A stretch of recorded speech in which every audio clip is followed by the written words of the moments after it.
The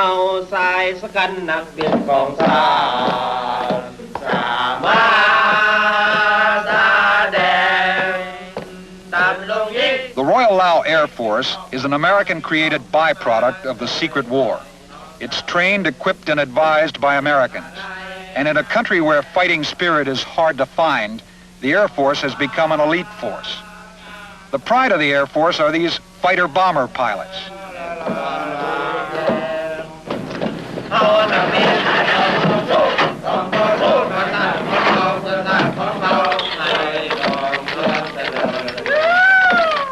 Actually, their fighter bombers are T-28s, originally built as trainers during the Korean War.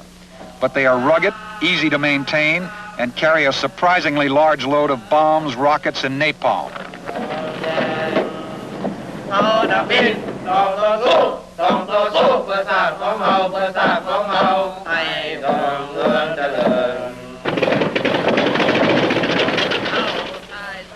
With 40 T-28s, the Lao Air Force flies up to 4,000 missions a month. The pilots quickly become veterans.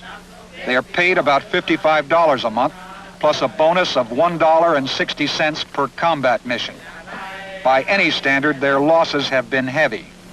The sons of 2 Laotian cabinet ministers are among the pilots who have been killed.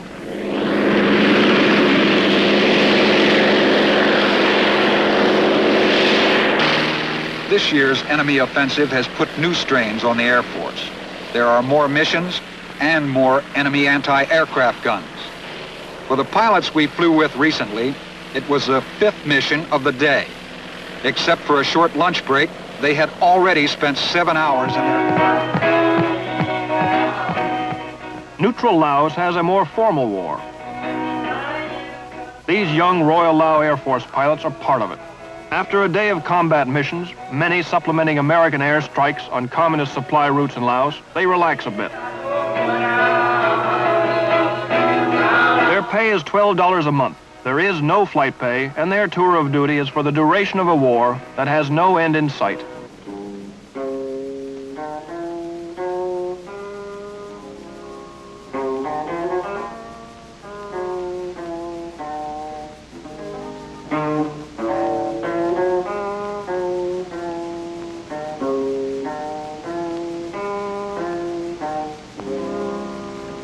Their support is all from the United States Air Force, but like the rest of our military aid in Laos, it is given discreetly. The legitimate government of Laos has asked our help, thus our participation in the war is legal.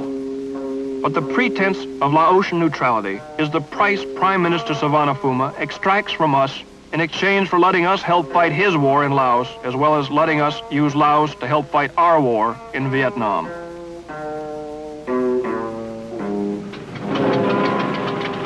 The masquerade of neutrality is based on Phandanouvong's reluctance to be labeled an American puppet, and his hope that genuine neutrality may come to Laos when the armed communists in his country have been forcefully driven out. Whatever may or may not happen in Laos, today and for the last 12 years, it's the same long war. Hello, Yates. Do you read 976? This is Yates. The Royal Lao Air Force has 24 of these C-28 fighter bombers in action. When the weather permits, they fly 7 days a week, supporting ground troops and shooting up North Vietnamese supply lines into South Vietnam along the Ho Chi Minh and Sihanouk trails, both of which run through Laos.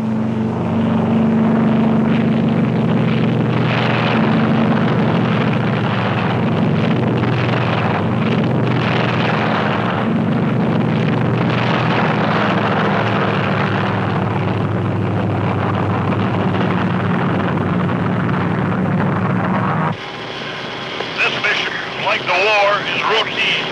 We're looking for a target. That's the impersonal way of saying we're looking for someone to kill or something to destroy. Trucks, oil depots, rice stores, bridges, anything useful to the enemy fighting in South Vietnam. We are flying towards the junction of the Ho Chi Minh and Sihanouk Trail in southern Laos. To our front is Cambodia, to our left, Vietnam. We are armed with 750-pound bombs, rockets, napalm, and 50 caliber machine guns. Quite a load for a Korean pilot training here is strictly on the job. These pilots range in age from 19 to 34. Many have been flying combat missions like this for 6 years. They go to war every morning as routinely as an American man goes to his office. About 8,000 feet below us is the famous Ho Chi Minh Trail. From here it doesn't look like much, but in fact it's quite an engineering feat to hack a road through these mountainous jungles. It still is one of the principal supply routes of the North Vietnamese into South Vietnam. From here it's a small red ribbon winding down these valleys.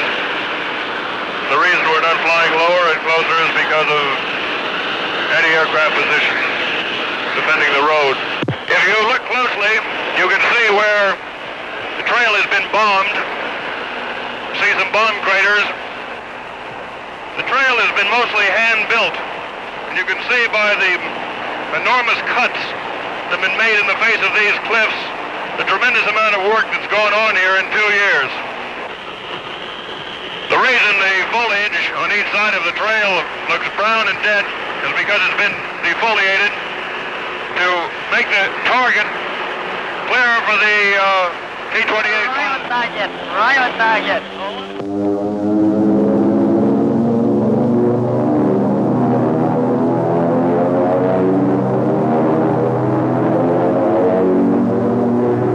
We're coming in from an altitude of about 2,000 feet.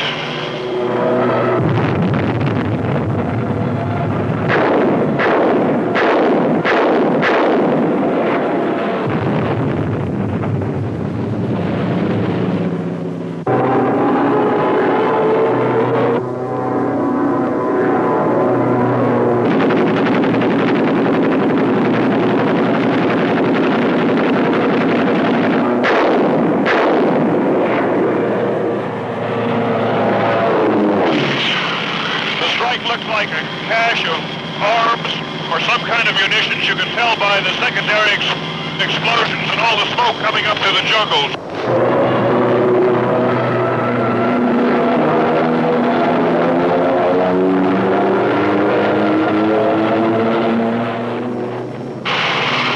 You can see the napalm hit and explode in those trees.